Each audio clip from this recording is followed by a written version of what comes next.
First tonight, 2 men are in custody after police confiscated 13 crocus sacks of suspected cocaine in Cat Island. Plus, the opposition leader is questioning the government's future planning efforts when it comes to local climatic events. And then we're talking biblical love with a modern twist. Our Danielle Miller talks one-on-one with the stars of Netflix's latest hit movie, Ruth and Boaz. We've got the details for these stories and more as Our News Weekend starts now.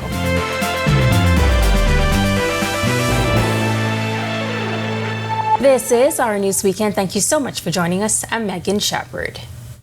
13 crocus sacks of suspected cocaine transported to the capital this morning after a joint operation between officers on Cat Island, the Drug Enforcement Unit, and DEA officers. Commander of the Drug Enforcement Unit, Superintendent Wendy Pearson, providing media with the initial details as the confiscated drugs arrived via plane. The officers, while on board U.S. helicopter on the southern tip of Cat Island, observed 2 males in low-lying bushes along with a number of crocus sacks. As a result of that, the officers landed where they proceeded into the low-lying bushes where they detained 2 males. They then checked those crocus sacks and discovered that each of those crocus sacks contained a number of kilo packages of suspected cocaine. Those males in their late 30s were then arrested and detained. They were later transported to the station and brought to Nassau. Now, Superintendent Pearson could not provide an estimated street value at the time. She says the growing influx of cocaine is a concern for officers, but they remain vigilant. Again, we would like to thank the members of the public, also the U.S. counterparts for assisting us in keeping drugs off our streets in the Commonwealth of the Bahamas. As you know, we work on intelligence, so as we get the intelligence, we work on that and we act on it swiftly with us getting results. Meantime, in the aftermath of severe flooding caused by Tropical Storm Imelda, Free National Movement leader Michael Pintard questioning what efforts are being made to prepare the country for climatic events like storms. Now, days after the storm left the country, many New Providence residents were still dealing with flooding in their communities and in their yards. Officials from the Ministry of Works said more than 6 million gallons of water was pumped daily. Pintard is questioning if resources were set aside to address the drain issues. Are you fixing the drains? Did you allocate sufficient resources when you were allocating hundreds of millions for roads? What attention have you paid to the drainage system? Have you modified the Subdivision and Planning Act so that we are able to build in better locations and to build climate smart?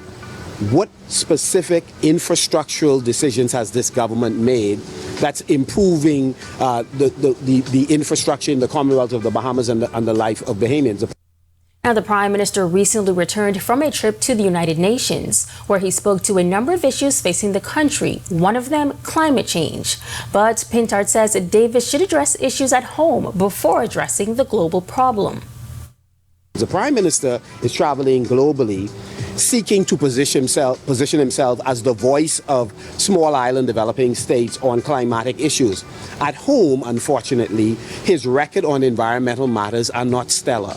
And so he ought to plug the gaps in his domestic resume before he seeks to position himself internationally.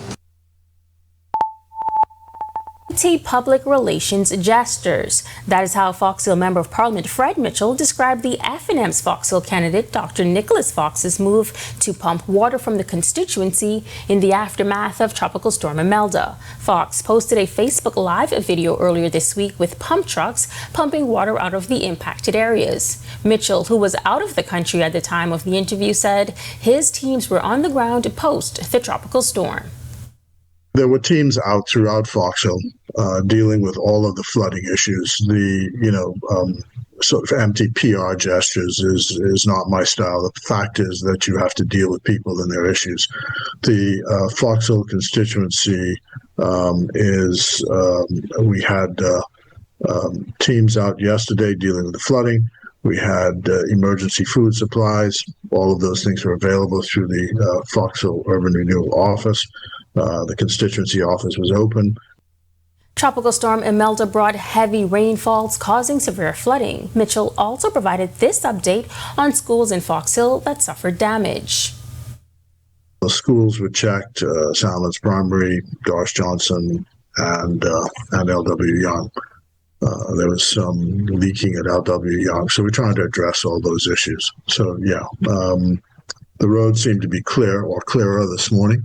And anybody who has any issues of an emergency nature, the constituency office is open, and so is Urban Renewal. Government says it has met its fiscal target for the 2024-2025 budget year.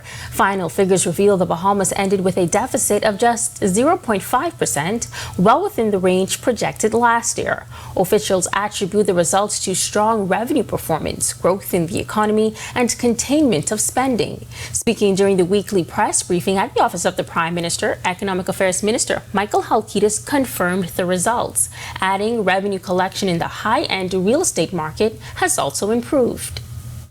The budget year ended June 2025, and I'm happy to say that we initially set a budget deficit target of between 0.3 and 0.7%, and the final numbers are in, and we've come in at 0.5%, which is makes us we're very pleased with that. It shows that we have achieved the target set at the beginning of that budget year. Those figures were driven by strong revenue performance, growth in the economy, as well as containment of expenditure. Halkitis also dismissed suggestions that government figures are unreliable, insisting the numbers undergo multiple levels of review, including by international rating agencies and investors. Just last week, credit ratings agency S&P upgraded the Bahamas from B+ to B-, moving the country one step closer to regaining investment-grade status. The economic minister invites persons to review the report themselves at bahamasbudget.gov.bs. The government's numbers that we publish, they are, first of all, we have a department in the Ministry of Finance, that budget department, we have the Treasury, we have the Internal Audit, we have the Auditor General Department, who all look at these numbers. When they are published, we publish them bearing in mind that organizations such as the IMF, such as S&P, such as Moody's, such as now Fitch, such as all of the banks that invest and private investors that invest in government securities of the Bahamas study these numbers, they rely on them. Well, Bahamas Union of Teachers President Belinda Wilson says teachers are seeing signs of more special needs students in public school classrooms. According to the BUT president, teachers feel it could be a rise in autistic students. Wilson says the issue is most teachers are not equipped to operate in these settings, adding that it requires a special skill. She's calling on the government to step in. We are asking for the Minister of Education, Minister Glenys Hanna-Martin, to do what the Education Act has the Minister of Education obligated to do. The minister is obligated to test students when they enter. So the testing cannot only be limited to a few math questions or a few English questions. We must now expand to special needs. And we also need to look at their hearing, their eyesight. And how often do you see students loitering about or hanging out in business establishments during the day when they should be in classrooms? Well, police are encouraging businesses to discourage students from occupying their establishments during school hours, a troubling trend they're noticing. Officer in charge of the school policing unit, Assistant Commissioner of Police Chaswell Hanna, is reminding entrepreneurs to remain mindful. Under the Education Act, school-age children are required to be in school between 9 and 3. What we see happening is after school, a lot of these kids like to go to the local fast food restaurants and congregate there. I know them all at Marathon. They work with us. They're one of our partners. They have a policy where school students in uniform must be accompanied by a parent or responsible guardian. So we want to encourage other business establishments to adopt that same policy, because if you allow school students to congregate there, you may be putting your business business at risk. We're going to be there to support you and try to protect your business, but we want you to work with us so we can keep everybody safe. Police are also cracking down on violence between parents and teachers, a recent incident leading to some of them being charged. It's a behavior they say won't be tolerated. The protocols are fine. We just need people to adhere to them. Do not come on the school campus as if it's an unsecured environment. It is where we protect our most precious resources, our children. Okay, so we want parents to work with us to keep our campuses safe. Well, when our news weekend comes back from the break, they call it Guide Right, a mentorship initiative created by Kappa Alpha Psi Fraternity Inc. We'll tell you about the local relaunch. Plus, a Grand Bahamian entrepreneur making a timely and necessary donation to a local high school. We'll tell you all about it when our news weekend returns.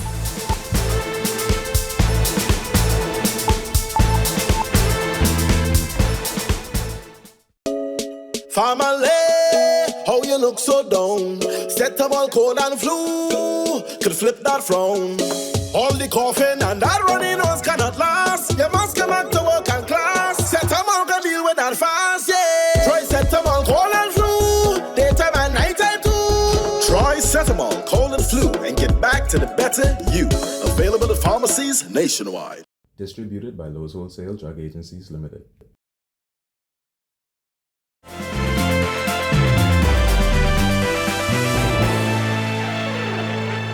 A local fraternity is taking action to help guide the next generation of young men in a positive direction. Members of the Bahamas alumni chapter of Kappa Alpha Psi Fraternity Incorporated relaunching a mentorship program at C.I. Gibson Senior High School this past Thursday, and it's already making a meaningful impact. They call it Guide Right, a mentorship initiative created by Kappa Alpha Psi Fraternity Incorporated and now implemented here in the Bahamas by the fraternity's alumni chapter. Each week, fraternity members meet with a group of young men, leading sessions designed to build character, leadership, and life skills. Co-chair Garth Jackson. Now, this 8-week program is intended to focus on various skills that we do believe that will strengthen our young men within the school. We talk about conflict resolution, we talk about identity, we talk about awareness, we talk about financial education. All of these things we hope will, better their skills and better them as young men. The goal, to help students chart a positive course for their futures, grounded in the core ideals of Kappa Alpha Psi, achievement, integrity, and service. The first session, led by Legal and Policy Officer Tonisa Munnings, focused on identity and self-awareness, encouraging students to reflect on who they are, where they come from, and who they want to become. And so what I basically did was walk through the understanding with a conversation of who are you? What are the things that make you who you are? Who do you say you are? What are the things that when we talk about identity, be it your biometrics, be it social facts, be it maybe your religious beliefs, values, systems, etc. What are the things that are core to who you are? And make sure they have an understanding of what they're based on.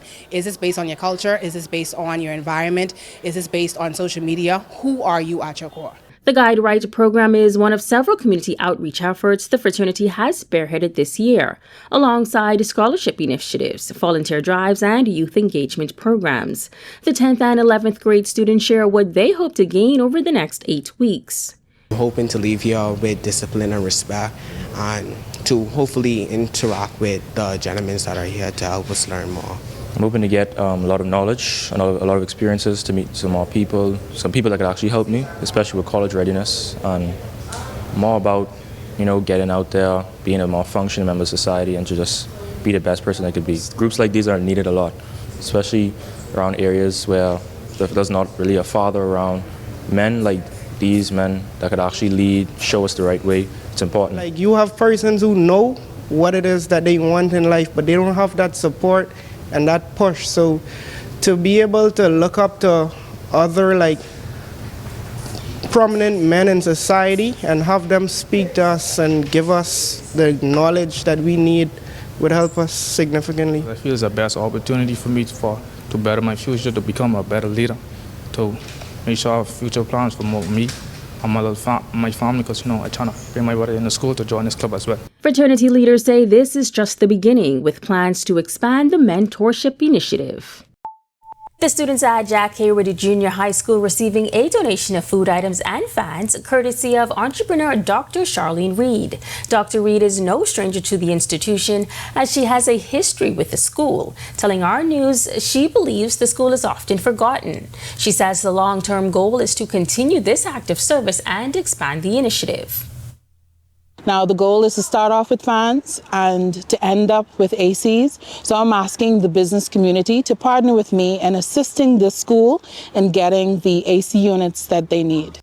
Dr. Reed says the expansion will not only include the installation of air-conditioned units, but also a sustainable food program. I think that starting off with noodles is good, but if we can actually give our kids a healthy, hearty breakfast and lunch, I think that's something that we can, that's a goal that we can achieve.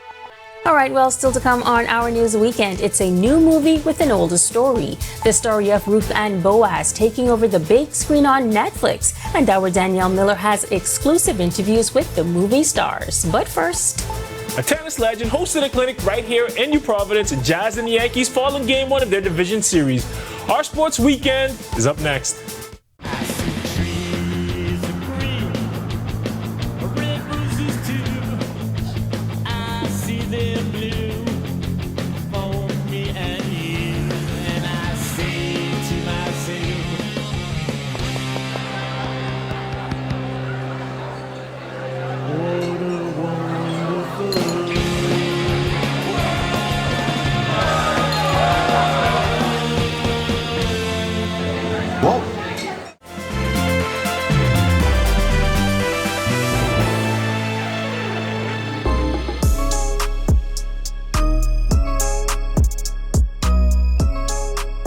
Good evening, happy Sunday. I'm Tage Adderley, and this is Our Sports Weekend. John McEnroe is arguably one of the greatest tennis players who ever lived, winning 7 Grand Slams and 155 majors in his illustrious career. Yesterday, he shared some game right here on our sunny island. Oh, they have the same concept at Bahamas I have at my tennis academy in New York. Try to give as many kids a chance to play this sport. It's been great for me. I think it's a great sport. Make it more accessible, more affordable. I'd love to see the kids out there. I have a lot more fun with the kids than the adults, so it was a fun morning. That's tennis legend, former American professional tennis player John McEnroe. He was in town to host a clinic at the tennis center that bears his name at the Bahamas Resort. The event included a session for kids and one for adults where they got to learn from one of the best to ever do it. According to Bahamas Director of Rackets Deron Donaldson, events like this are all a part of the resort's efforts to share the sport with the Bahamian community. It's something that we promote with community and kids and empowering the young kids of the Bahamas through our foundation and the Bahamas Cup. And McEnroe says he's looking forward to the Bahamas Cup, an event he co-hosts with Bahamian tennis legend Mark Knowles. It's a fundraiser that benefits Bahamas and Knowles' tennis outreach programs. I'm going to come back in December. We're going to do the Bahamas Cup and be here then. Look forward to that. Play a little gig, play a little bit of tennis, and should be awesome. And I can't wait to talk to John McEnroe once again in December. Over in the Great North, Jazz Chisholm and the New York Yankees fell in the opening game of their playoff series last night. Jazz Chisholm and the Yanks got smoked 10-1 by the Blue Jays last night in Game 1 of the American League Division Series. Jazz went 1 for 4 with the single, and the team's only run came on a bases-loaded walk of Cody Bellinger in the 6th inning. Vlad Guerrero Jr. came through for the Jays, setting the tone early with the home run in the bottom of the 1st inning. He also had 2 singles and an RBI. Yankee starting pitcher Luis Hill had an off day, giving up 2 runs in only 2 2/3 innings, getting the early hook. Luke Weaver allowed the game to get out of hand, giving up 4 runs in the 7th inning to all but guarantee a Jays win. And that is a wrap for sports on Sunday. It's been a pleasure sitting in the chair, but 10th year seniors are back tomorrow, so I'll see you next weekend. Until then, I'm Tage Adderley, and this is Our Sports Weekend. Thanks so much, Tage. On the other side of this break, meteorologist Ian McKinsey gives us a look into what we can expect weather-wise for the week ahead. Stick with us. Your extended forecast is up next.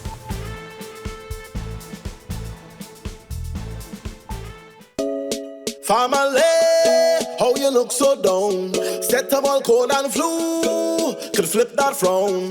All the coughing and that running nose cannot last. You must come back to work and class. Set up all can deal with that fast, yeah. Try set up all cold and flu, daytime and nighttime too. Try set up paracetamol, cold and flu, and get back to the better you. Available at pharmacies nationwide. Distributed by Lowe's Wholesale Drug Agencies Limited.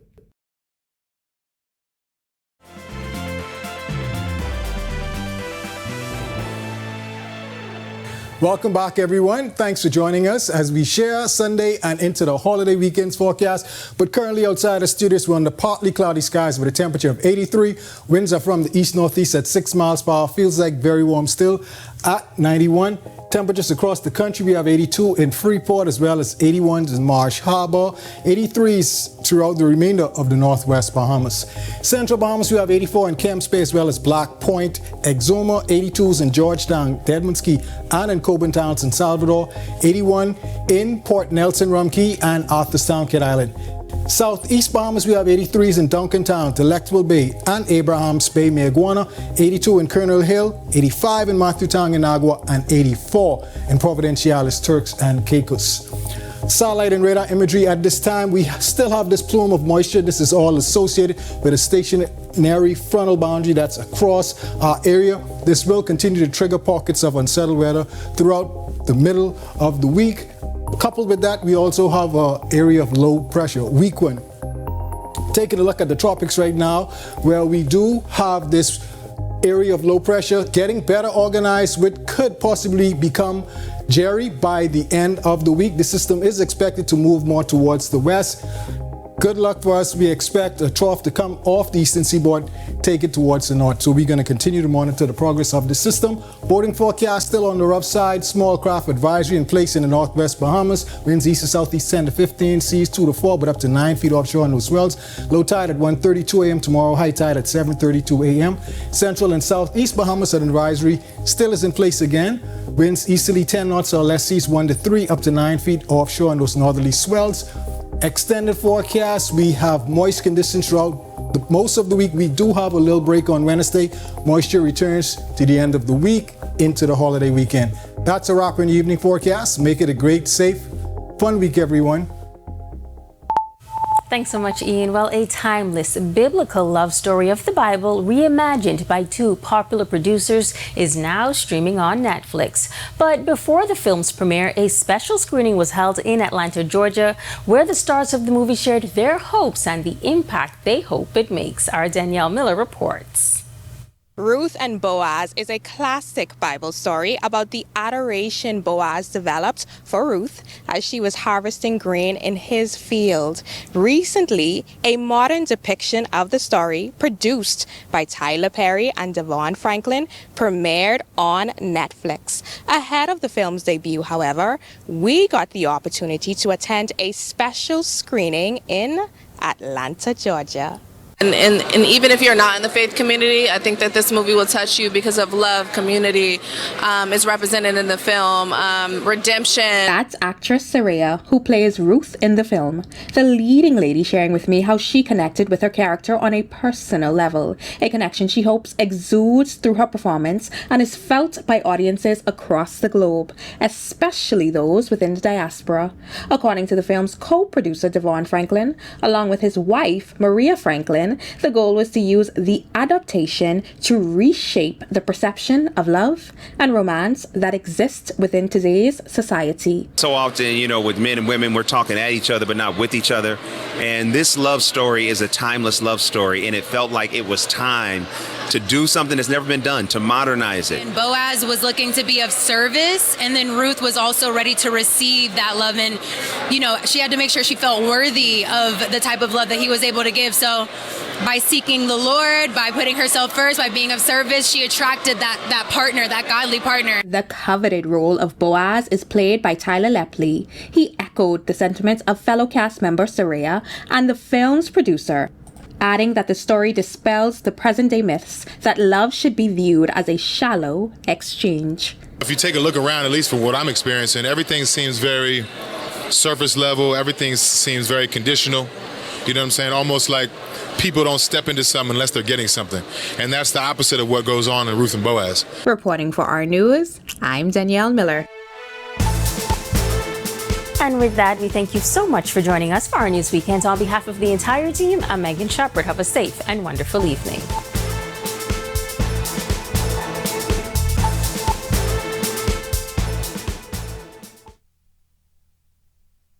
Hi guys, Megan Shepherd here. Thank you so much for watching. Be sure to click that subscribe button if you want to see more content like this. Just click right over here.